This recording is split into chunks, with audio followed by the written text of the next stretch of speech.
طيب في سؤال تاني، العادات الخطأ اللي بنعملها في سواء انا عايز اعمل تخسيس او عايز اعمل زياده وزن. طبعا هو سؤال واسع جدا، يعني بيبقى مناهج يعني تتفرد له محاضرات، بس خلينا نلم الدنيا بشكل بسيط.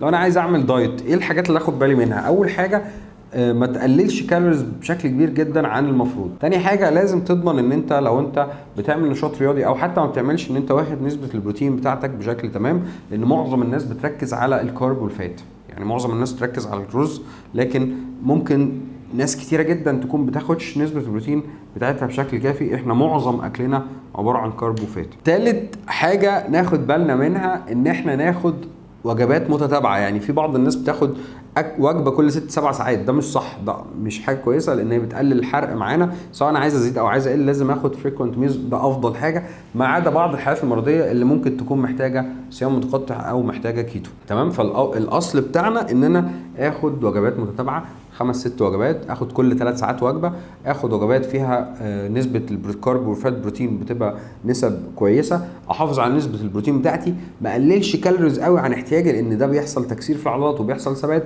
وبيحصل مشاكل صحيه كتيره نتيجه نقص الفيتامينات والمعادن، زي تساقط الشعر، زي مشاكل في البشره. احاول اتبع لايف ستايل صحي، احاول انام عدد ساعات كويسه ما يقلش عن 7 ساعات، لان ده برضو قله النوم ممكن تزود الاسترس، ممكن تزود هرمون الكورتيزون اللي بيقلل العضلات برضو، وممكن يزود تراكم الدهون. احاول اقلل الضغوط النفسيه عن طريق بعض الرياضات، لا اما عن طريق مديتيشن او يوجا او بعض التكنيس بتاعه التنفس، عشان ده بيحسن بشكل كبير جدا الاستجابه للانظمه الغذائيه سواء زياده او النقصان.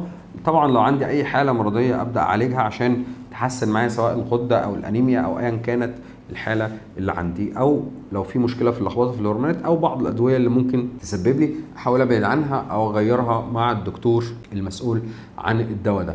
فدي تعليمات بسيطه ان احنا ممكن نتبعها عشان نحسن من الصحه ونحسن من الاستجابه للدايت، سواء عايز يزيد او عايز يقل.